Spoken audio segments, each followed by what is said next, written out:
Welcome, everybody. I'm Marc David, founder of the Institute for the Psychology of Eating. We are in the Psychology of Eating podcast, and I'm with Julie today. Welcome, Julie. Thank you.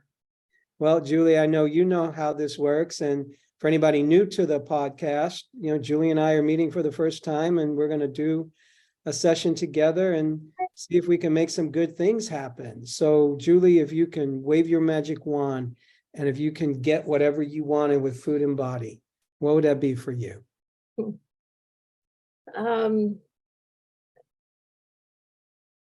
Probably just to be at a much more comfortable weight, where all of life is more comfortable. You move more comfortably. You can find clothes that fit more comfortably. You can fit in a plane seat more comfortably. You can, just anything to make life a little bit more comfortable physically and mentally when you're in different situations, that's just not your size and weight aren't constantly in the back of your mind or the front of your mind, wherever it might be. Right. So how long has weight been a concern for you? Well, I quit smoking about 20 years ago, and that's when the pounds really packed on. Well, it wasn't a major battle before that. I would go up and down some with pregnancies. My last pregnancy, I actually only gained like 6 pounds and then lost some weight after that. And then I quit smoking, and it just piled on, and it's been a battle since then. So you quit smoking 20 years ago. Yeah. How old are you now? 49. 49. So you quit when you were about 29. Where are you at in the menopausal part of your life? I think I'm probably at that point Where I'm experiencing some of that. And have you been able to lose weight successfully in the last bunch of years? I went on a liquid diet, and I wouldn't be able to tell you exactly when that was. And I lost a good amount of weight, and I felt great, but the minute I stopped, it was back on. Yeah. Can't live on liquids, that's for sure. No, it sure is easy, but so I've lost about 20 pounds.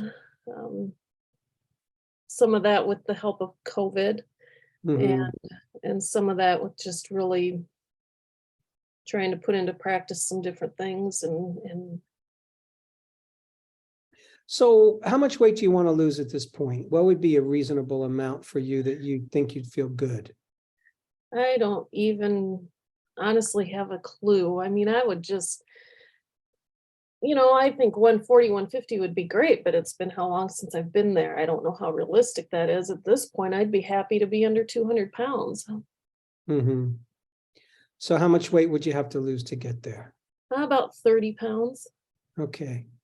And so liquid diet, not sustainable. So when you quit smoking and the weight started coming on, and this is such a common story, people stop smoking and weight gain happens. What do you attribute that weight gain to? Did you notice your appetite change? Were you eating more? What was different for you other than quitting smoking? Emotional eating. I didn't have a cigarette to go to. Yes. So I went to food. Yes. So do you think that's a part of your repertoire still these days, that you turn to food, you do emotional eating? I really think I have moved way beyond that, to where I've gotten a pretty good handle on that. I think my body has some serious healing to do from all of the years of of abuse and just eating junk and emotional junk and all of that. I'm not going to say that something emotional doesn't ever come up anymore, but I think when it does, I'm much better at dealing with it and much quicker at dealing with it. So right now, what do you tell yourself around why your body doesn't lose weight easily? Like, what do you say to yourself? I think that's because.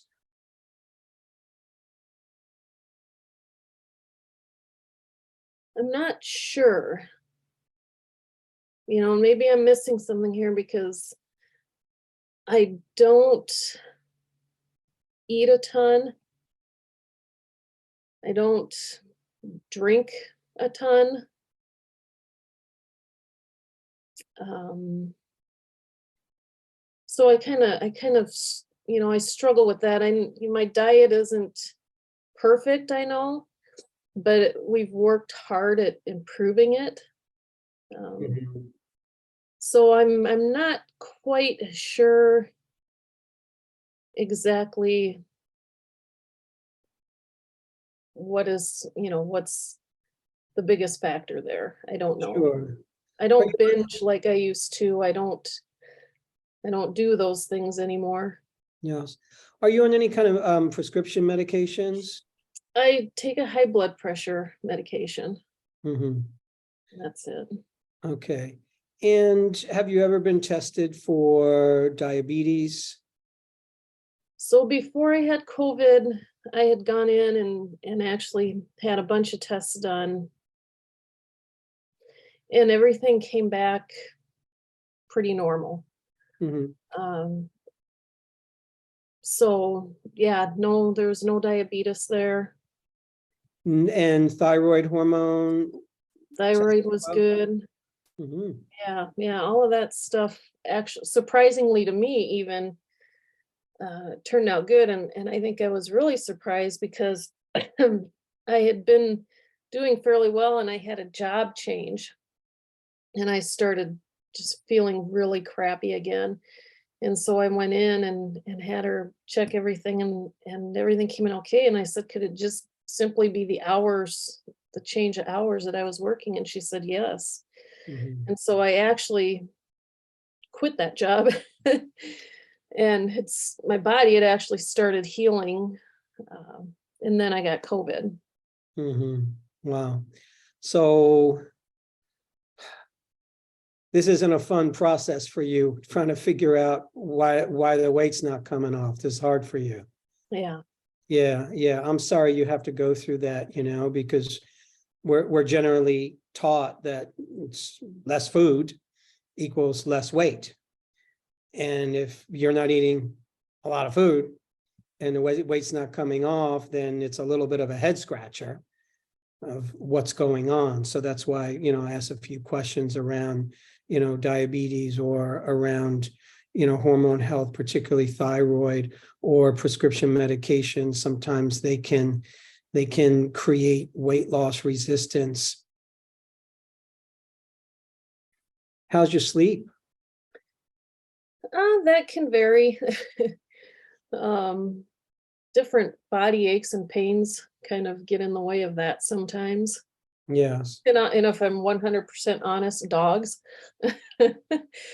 um, two smaller dogs in the bed that always gravitate towards my side, and I think sometimes, but yeah, I think sometimes it's good and sometimes it's not, and it, it just a lot of times will depend, I think, on a couple different factors. Mhm. And have you done any other kind of, I want to say, nutritional approach? Like you hear sometimes people say, oh, I went vegan or I went vegetarian or I did a paleo or an ancestral diet. Have you ever done any of those diets? So we've really been working, my husband and I, um, to taking out flour, processed foods, eating more vegetables, things of that nature, and that's probably where some of that weight has come off, and Hmm. that's probably, um, that's probably helped with that. But I haven't done anything real extreme. Just been making the smaller changes. Sodas. Yeah, I used to be a huge soda drinker years ago and started feeling the health consequences of that, and I cut that out. I'll have one every now and then, but very rarely. Mhm. So we've really tried making those small dietary changes because my husband needs it too. Mhm. And so, just looking for recipes that are much healthier. Yes. Any other symptoms of note that you deal with, like digestive issues or mood or brain fog or headaches? Uh, well, depression has always been an issue for me all Mhm. my life since I was a young kid. Yes. Brain fog isn't so bad. I would deal with that. A lot of times I could contribute it if I was stressed or had too many things going on. I started to learn that's when brain fog set in when I had COVID. So just so you know, COVID almost killed me.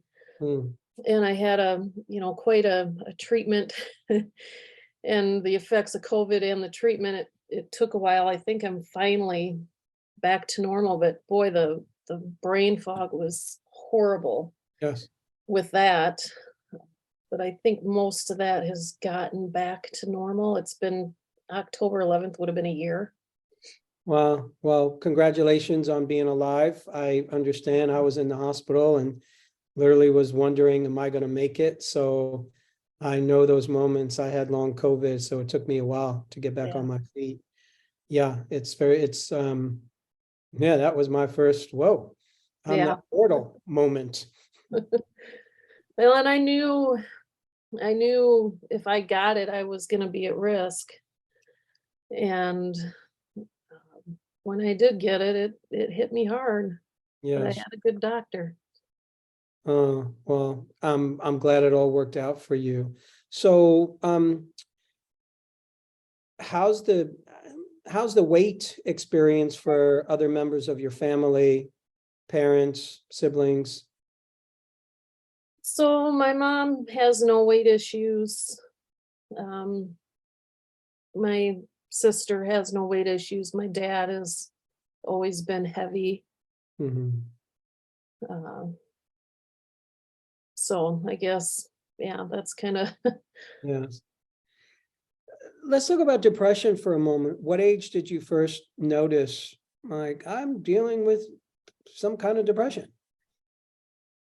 um, I think since I was super, super young, Mhm. I dealt with that. We had a very tumultuous family situation with parents that weren't happy and divorced. And then I had a sister that created a lot of problems and issues. Mhm. So it's just been something I've always dealt with. And Mhm. Have you noticed times when, oh, this is much better, I'm not feeling as bad? I've gotten tools to deal with it so that I don't go into the downward spirals so easy, if that Yes. makes sense. So, yeah, I have more times where I'm definitely dealing with it a lot better. If something comes up, I have the tools to just deal with it so it doesn't go down that deep, deep spiral, or if it starts to, I know how to catch it Yes. and stop it Have you ever gone on an antidepressant? very, very briefly. It didn't work for you. I think it did. It helped me learn how to deal with it. Yeah. But it wasn't something I wanted to be on long term. Mhm. How many kids you have? I have three kids and one grandkid. Okay, so are all your kids out of the house now? Yes. How's that? It's nice. It's nice. Yeah. I homeschooled my kids. Good for you. So when my daughter, she just left this fall and I was ready. I was ready to be done. Oh, good for you for homeschooling. I think that's very honorable. Um, I want to talk to you about homeschooling, but I want to stay focused. on the topic at hand. So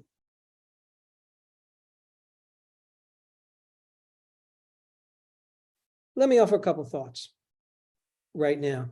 And,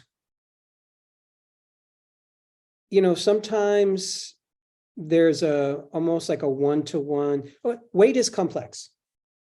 Losing weight is complex, as you're seeing. If there was an easy formula, you would have done it. It would have worked. If there was an easy formula, everybody would do the easy formula and it would work. And I think what's hard for most human beings to realize, because we're not taught this by the experts and by the authorities, but weight is very multidimensional. It's multifactorial. There could be many reasons why a human being gains it and or can't lose it. And I believe very strongly, I've seen this, that every person who wants to lose weight, their weight loss journey is very different.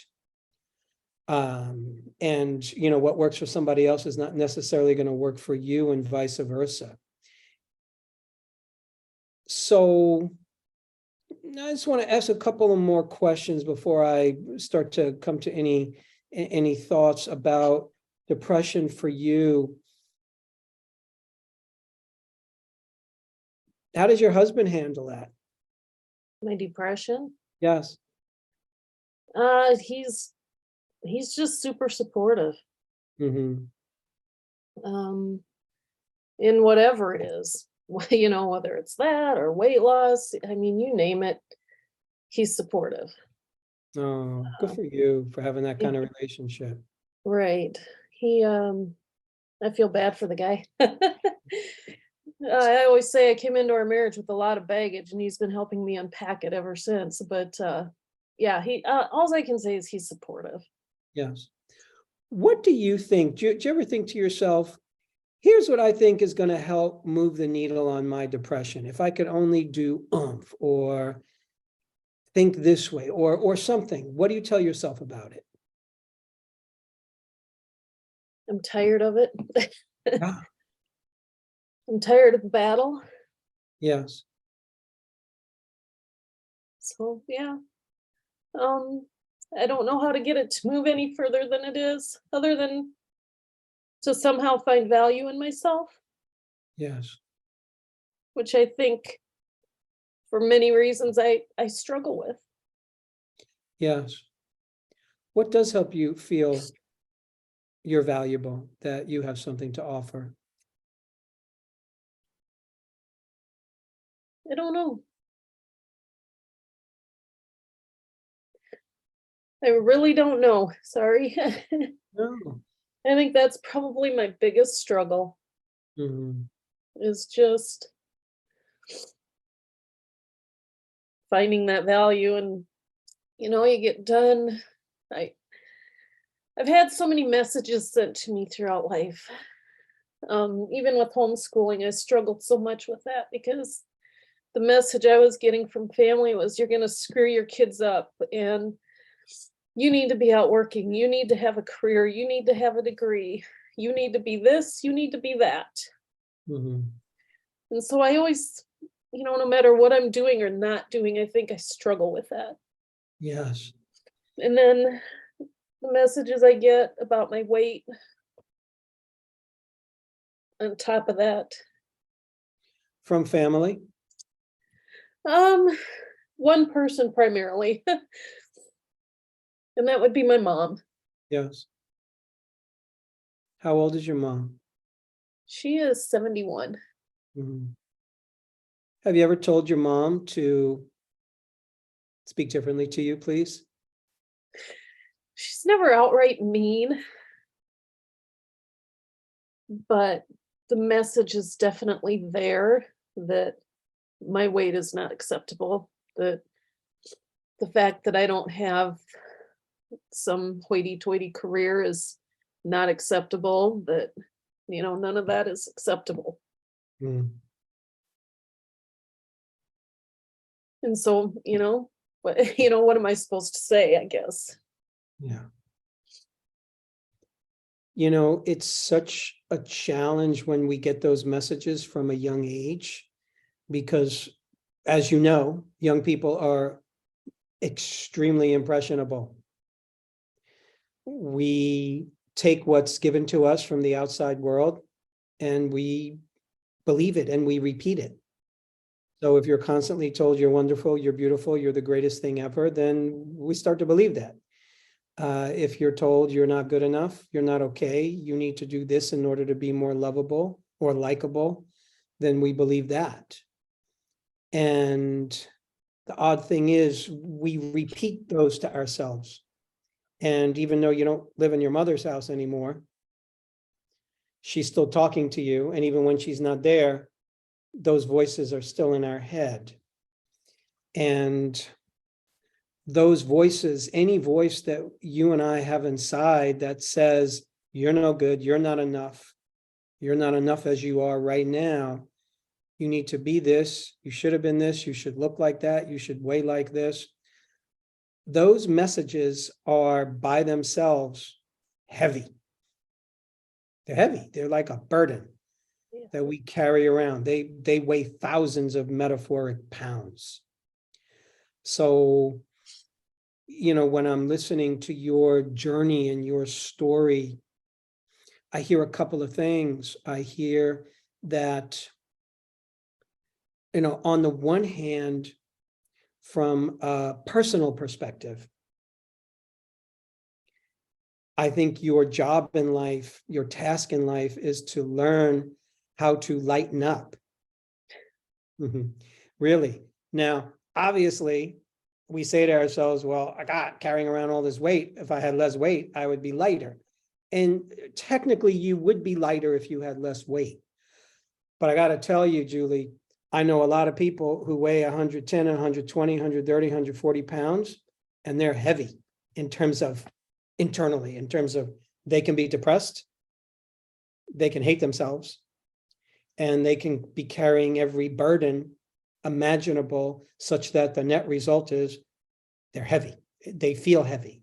Literally, that's their own experience, even though technically their body is light. So all I'm saying is, in this weird twist of fate, a lighter body, yeah, means you'll be lighter in pounds, but it doesn't necessarily translate to, and you will feel lighter.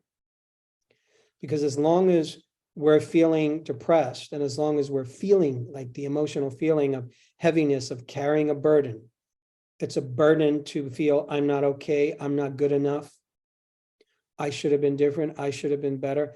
That's a burden, and it's a heavy burden to carry. So I think for a lot of us, not all, or for some of us, what happens is our heaviness, it gets translated into our body. And there's a place also where, you know, if you're raised on poor quality food, if you're raised on a lot of junk food, if you're raised on a lot of sugar, it takes a while to turn our metabolism around. It just does. So definitionally, we get a more difficult start. I was raised on the worst junk food. It didn't impact my weight so much as it impacted my health in a very dramatic way. And it took me a while to turn around asthma and allergies and brain fog and joint pain and woo, just as a kid. So poor quality diet that we're raised with by itself can create a habit in our metabolism that just takes time to unwind. And just about always the way to unwind that in the easiest way is to move towards, like you say you're doing, you know, it's okay, I start to clean up my diet. Some people go all or nothing. Okay, I'm throwing out all the junk and all of this and all of that. And some people can go cold turkey, some cannot. So if you were my long-term client, I would want to make long-term like make gradual changes in your diet that were doable for you. Because a lot of times if you make changes that are not doable or they're not incremental, you're not going to stick to them. So because we have habits. Your taste buds get accustomed to certain things. You know, you might know, gosh, soda is not the best thing for me, but if you're raised on that, you can want a soda every once in a while. And that's not going to hurt you. That's not going to kill you, you know, as long as it's not your staple liquid. Yeah. So to me, you've got, I see two prongs of the approach for you to work on. One prong is to gradually alter your diet with the understanding that what your body is telling us right now is that food amount is not necessarily the needle mover on you losing weight. That is not uncommon. There are some people who they eat less food, they lose weight. There's probably as much people who they eat less food and the weight doesn't come off, because there's other things going on. And some of the things that are going on, we just don't understand truly how the body works. But the body is impacted on a hormonal level. It's impacted just in so many different ways, so many different organ systems, your gut health, your liver health. Those can impact weight gain or weight loss resistance. So all I'm saying is, in the absence of having certainty, the more you can start to move your diet towards things that you know are going to be healthy for you, the better your probability to slowly retrain your metabolism. And to me, at the same time, the other prong to work on, I think the depression and the weight go hand in hand.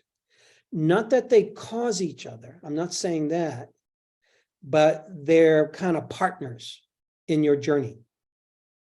Because on the one hand, the depression, the way it speaks to you is, I'm not okay, I'm not good enough.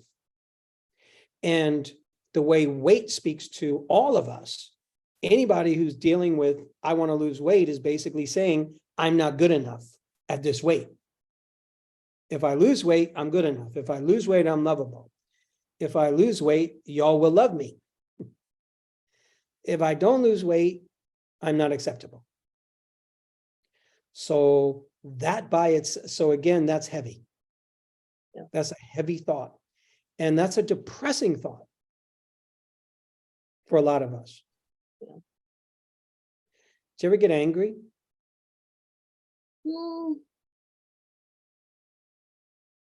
I wouldn't say I get real angry very often.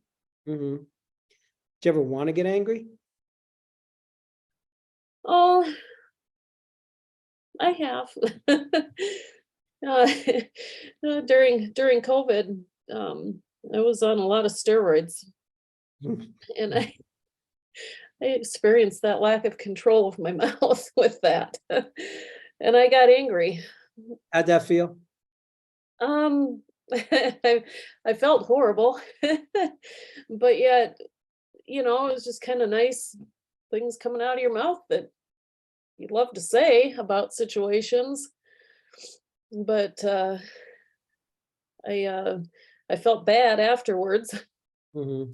But during, it's funny because as you're talking about getting angry, you're all laughing and smiling. So there had to be something that felt good about it.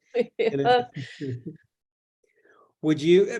How many brothers and sisters do you I have? have one sister, and I don't have a relationship with her anymore. She's Mm-hmm. just, yeah, I had to do away with that. Mm-hmm. So, oftentimes, not always, but oftentimes on the flip side of depression is anger. When anger doesn't have a voice, sometimes it actually shows up as its opposite. It shows up as depression more. I'm not saying your depression is because you're not being angry, but oftentimes that's a key to help unlock depression. That's why I asked you about anger, because you seem like a good girl, right? I try. Yes. Yeah. I think you're right to a certain extent. Um, there probably is some pent-up anger about childhood. Well, and it's kind of an ongoing thing Mhm. because it's one thing when you can completely remove where the wounds are coming from, but I did that with my sister. Mhm. I said, I'm done. I'm not dealing with this anymore. I'm pretty close to doing that with my dad. Mhm. I think lately I'm realizing maybe I have a little bit more anger towards my mom than I thought. I've heard of my mom's upbringing, and that's made me way more understanding of Yes. why she did things she did. Um, so I guess I try to be understanding in Yes. that, but it doesn't stop the wounds. Right. So that can all exist side by side. You could be a very understanding person, which you are. You could be a compassionate person. You're not the kind of person who wants to spew anger at everybody. You want to create some goodness around you. And that's just you. And at the same time, you're a human being, and human beings, a lot of times we get angry. And angry is arguably one of the top 1, 2, or 3 most difficult emotions to deal with in terms of what society tells you. I especially think it's more and more, it's true for men, but I think for women it's a little tougher because women are not supposed to get angry. Be a good girl and just keep it in, or just be understanding. And I think a lot of times what happens is, if we're pushing anger down, it can show up as depression, which can show up as heaviness. And a lot of times that could just translate into just feeling stuck.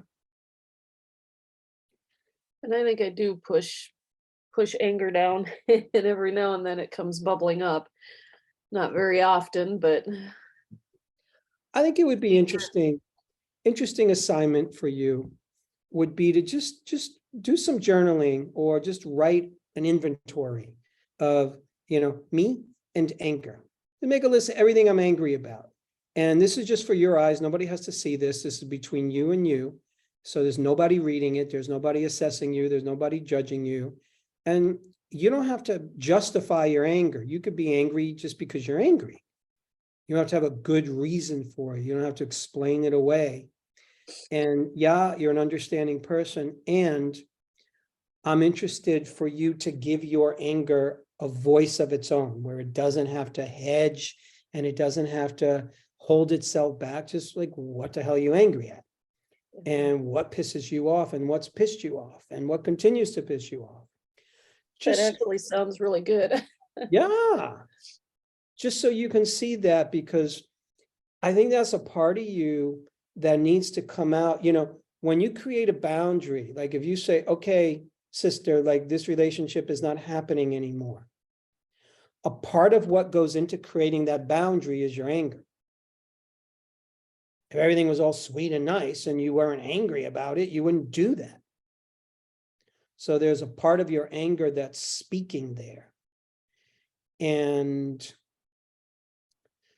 sometimes just the key, or a key to unlocking our metabolism, is the key to unlocking our physical metabolism, our chemical metabolism, is to unlock our emotional metabolism. I've seen it time and time again. And in your emotional metabolism, I think anger wants a voice. And oftentimes depression, like I mentioned, will be the place that we go to more and more when we're not giving anger a voice. So I'd love to see you write that inventory, and then consider, maybe you just do this with your husband.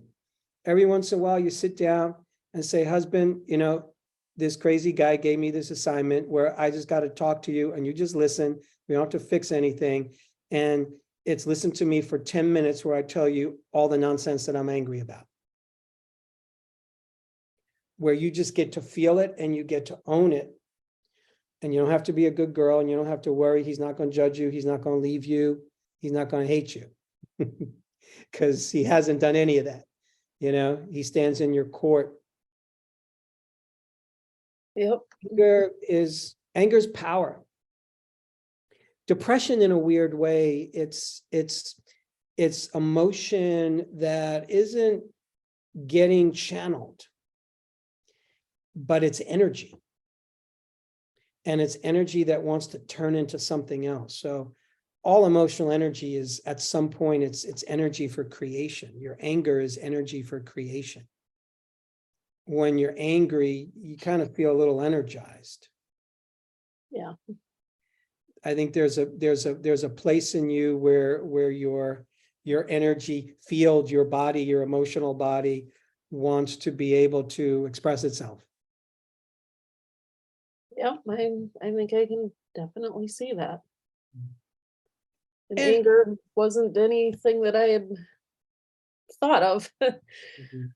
But as you're talking about it, it's like there's 49 years worth of anger Yes, that I've stuffed. yes. And you stuffed it not because there's something wrong with you. You stuffed it because that is how we're taught to survive. Because if you express your anger, then we're taught that, well, people are not going to like you. They're already pissed off at you because you're not having some super duper career, and you don't have, like, you know, the perfectly skinny body. So why piss them off even more by being angry at them?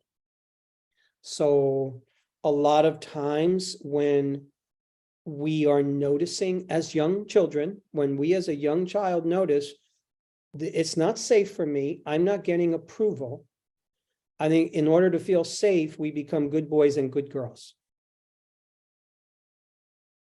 Were you overweight as a child?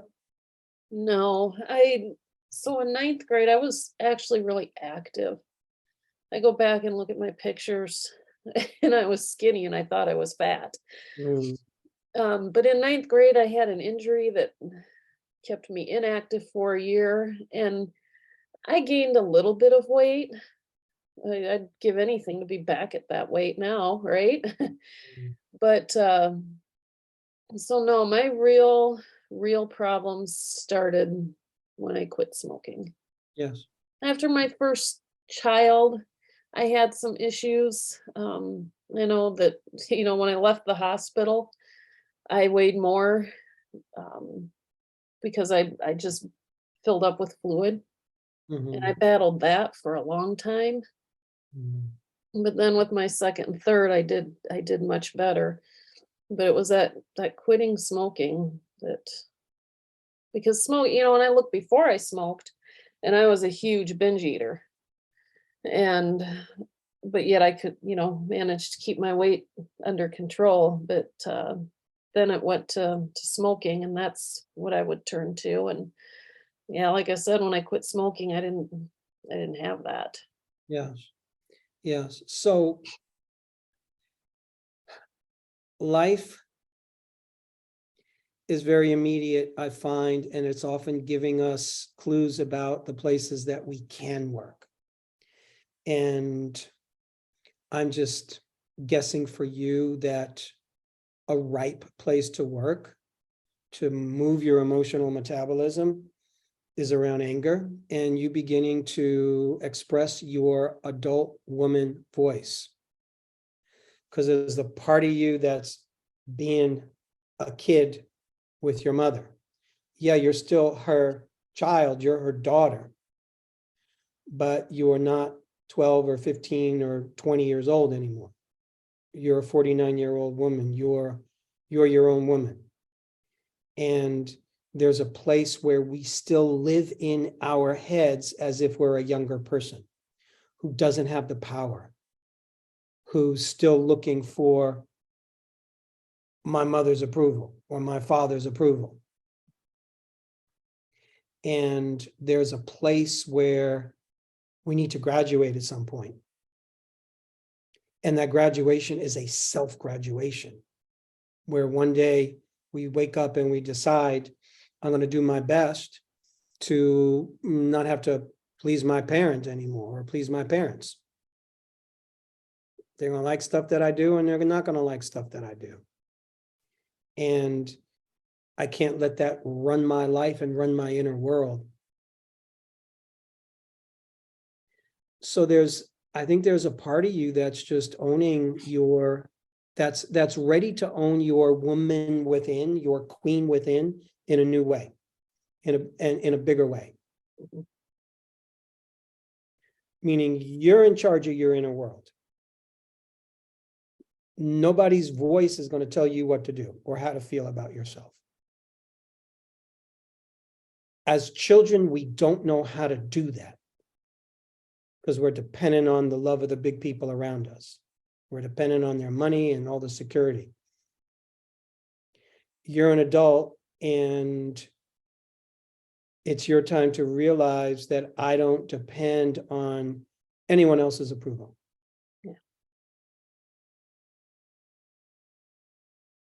How does that feel to you when I say that? Oh, it feels wonderful to think I could live that way, Mhm, whether it's my parents or anybody else, mhm. to be able to say with belief that what you think of me doesn't matter. I don't need your approval.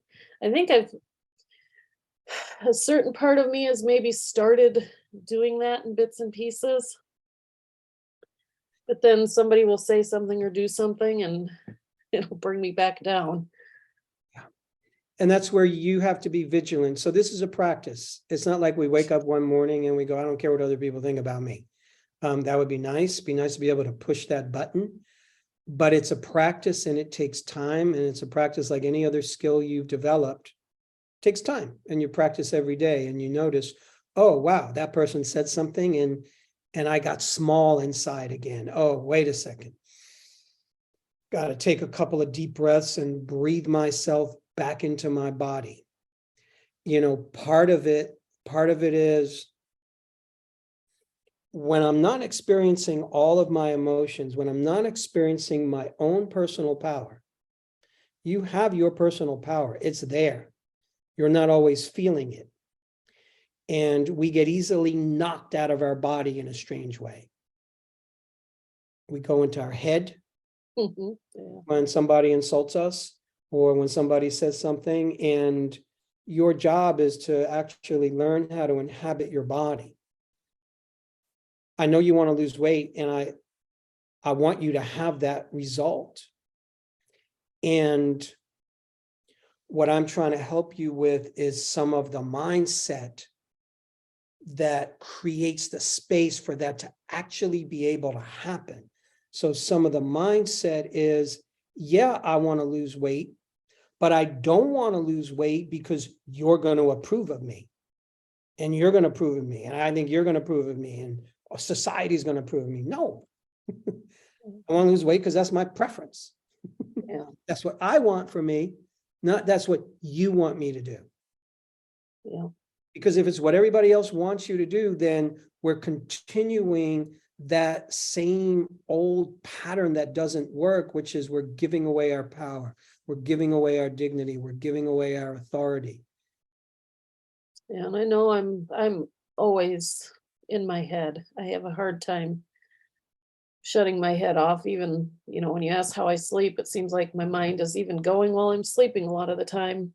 Mhm. It's always always going, and I don't let my weight stop me from doing things I want to do.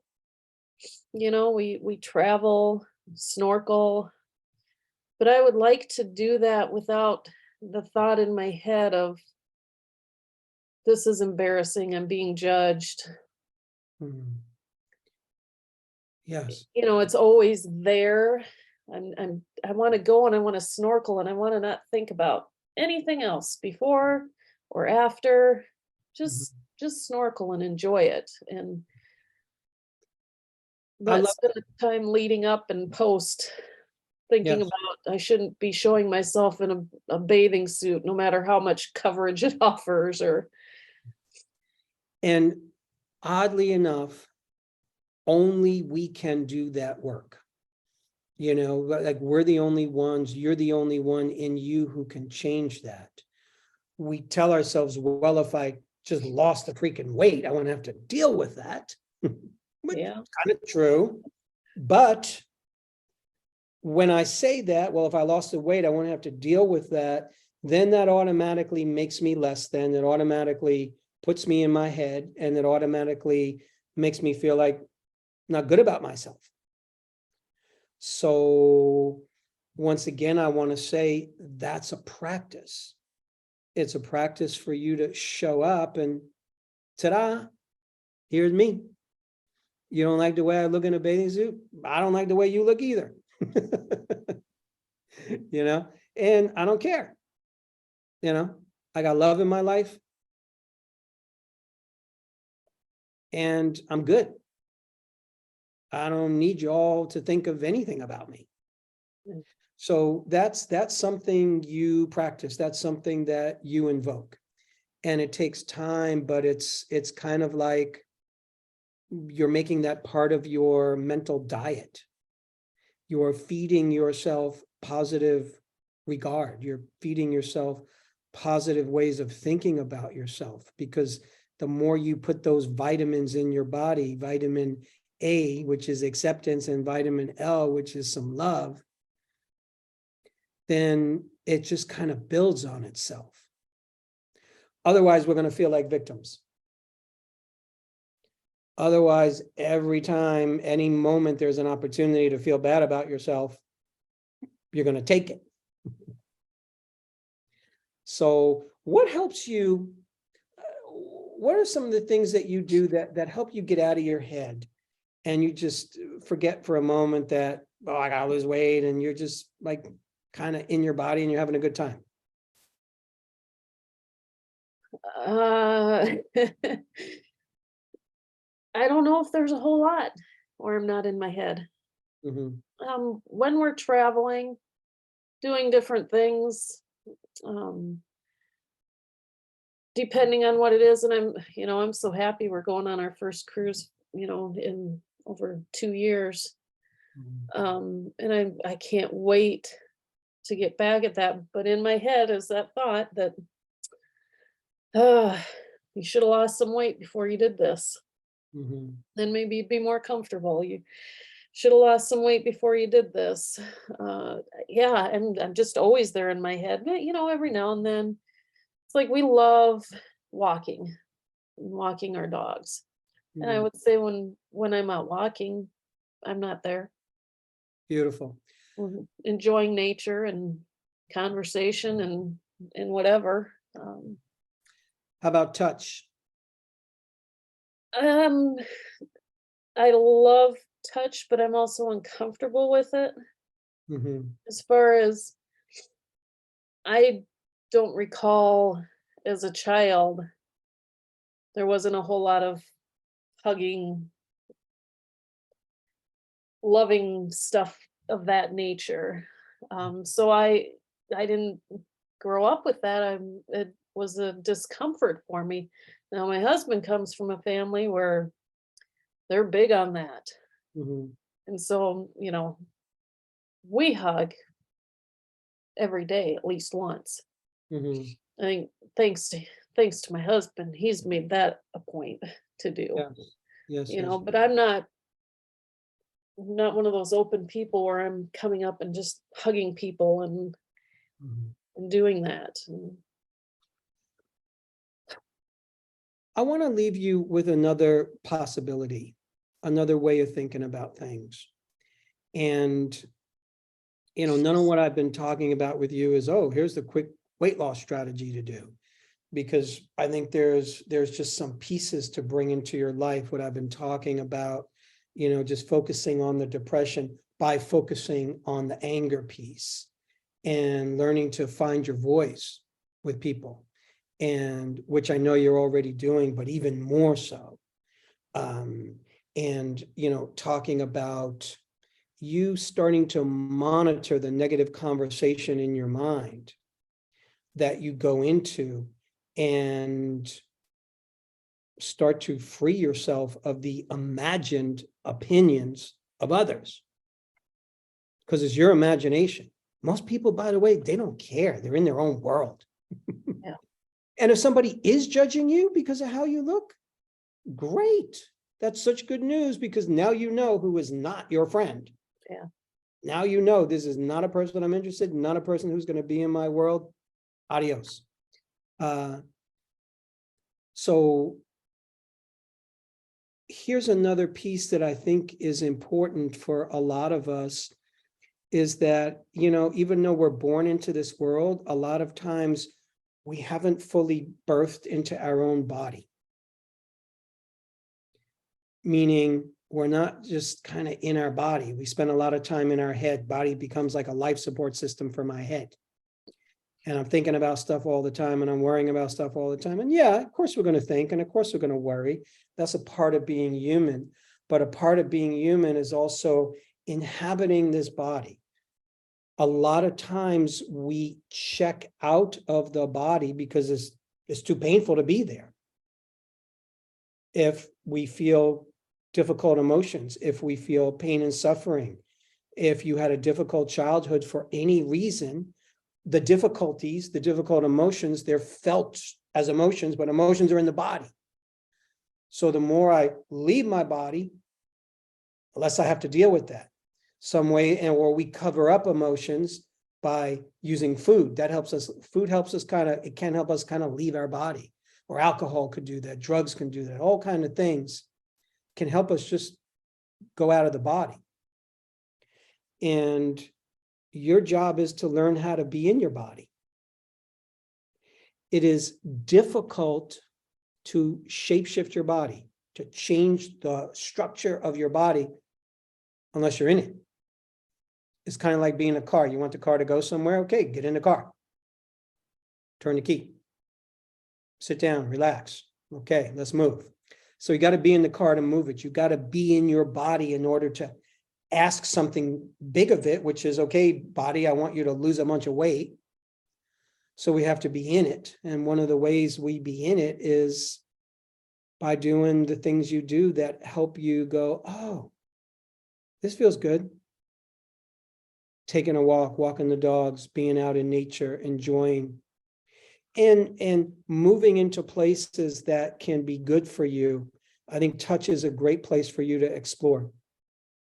Just regular old, good old-fashioned physical touch. It could be sensual and sexual touch, where you just start to work with your husband, enroll him, like, I just want to be touched, and be uncomfortable, and take your time and give him instruction.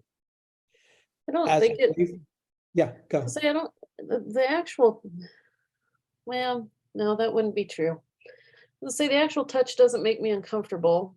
I like it, but then no, that's not true, because I'm quite often thinking, ew, gonna touch my fat body and and be turned off, even though that isn't the case. That's the thought that goes to my head. So I was thinking, oh, I'm not uncomfortable. Yeah, I am. Yes. Touched. So that's not uncommon for people of any size. You would be shocked at people who you think have the most beautiful bodies in the world, men and women, and they're touch averse for all kinds of different reasons. Because they think they need to lose a pound. They think they need to be shorter, taller, whatever. Their hair needs to look different.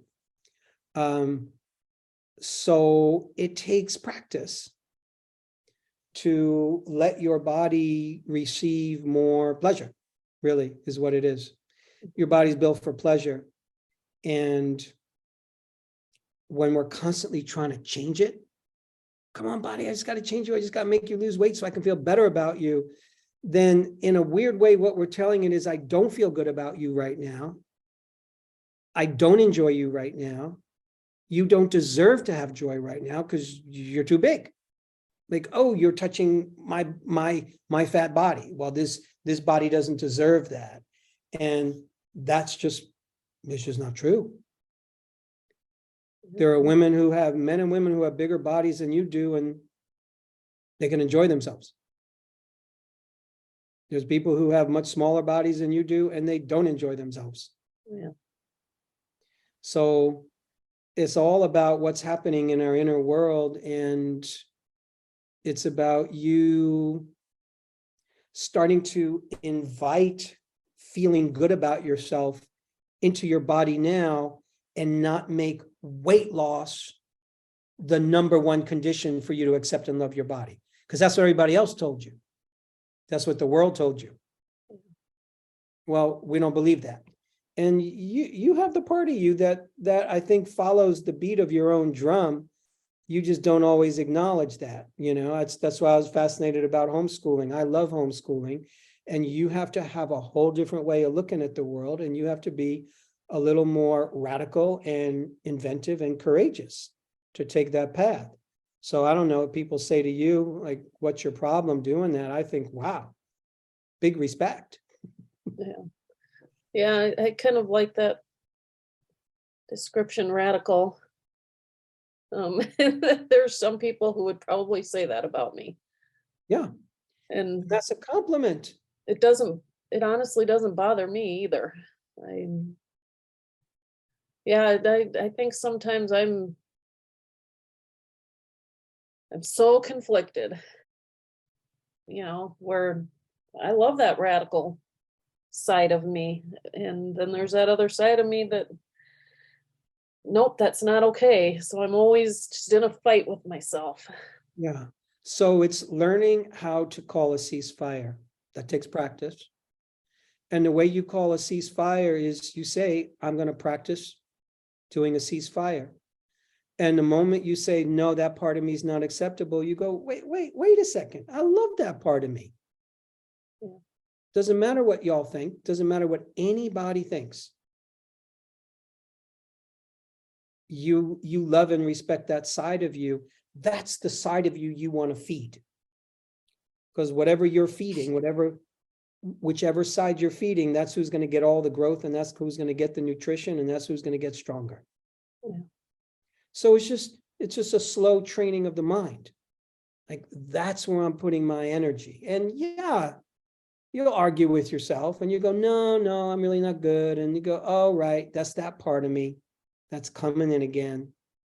I don't have to feed her. Yeah. So, I'm well, let me ask you, what are you taking away from this conversation? That I need to deal with some anger, for sure. There's going to be I already know there's going to be a long list of I think anger that I've held in over all the years, that I haven't allowed myself to just have that anger. Yes. And it's about time I do, so that I can then put it behind me, hopefully. Yes. Move onward. I think that's one of the big ones, and that I've got a lot of head work to do, of accepting who I am. I think I've always struggled with, I don't know who I am, because I have so many mixed messages, but I think I know, I just don't think I will allow myself. Bingo. And that's, when you said the radical, I kind of liked that, because I'm like, yeah, I think that that description fits, but I just, there's just so many things that I don't want to allow myself to do, because I don't think it's what's expected of me. And I just need to stop it and let myself, I know who I am, let myself be who I am. So. And this is the perfect age to do that. You're 49, you're about to turn 50. That's a moment of power. You're your own woman. Yep. And I have time, and the blessing of my husband, I'm at a point right now where I can do what I want to do, pursue what I want to pursue, and all the kids out of the house, and my job at 21 years I left, and so just need to continue working on that and be radical with what I do, because I'm tired of sitting in this nice little corner of being this nice little girl, never creating any waves and just taking the crap thrown at me. And it's time to stop doing that. I agree. Stop doing that and just start being the person who you already are. Yeah. And I just concur. You know who you are. It's just a question of letting yourself accept that and acknowledge it and own it and feel good about it. Yeah. And from that place, continue to make the dietary changes that you're doing, gravitate towards healthier food, gravitate towards better quality food. And you don't have to push so hard on the weight loss piece. It's your preference, and slowly make dietary changes, slowly do whatever movement you can do, even if it's just walking and swimming, that's great.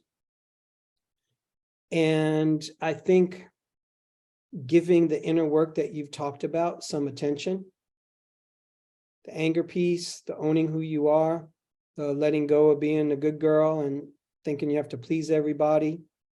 No, it's time for you to be the woman that you are, and the people that love that person, they're going to hang around. Yeah. And even the people that might have a challenge with it, like your mom, they're still going to love you. Yeah. They're going to just have to deal with you. Yep. And it's okay for you to give people their uncomfortability. Meaning, if you're you, it's good. It might make your mother uncomfortable. Great. Let her be uncomfortable. She'll manage with that. That's not your job. Yep. Julie, great work today. Oh, thank you. I appreciate your insight. Like I knew there were things I was missing, and you gave me some really good insight and really good things to work on. I'm glad you found this helpful, and thanks for being on the ride with me, and for just being a good player in the game of life here, as we're just trying to help each other do better. Yep. Best of luck to you, Julie. Thank you. I appreciate it. And thanks everybody for tuning in. Hey friends, we're so happy that you've joined us for another episode of The Psychology of Eating with Marc David. Are you loving these episodes?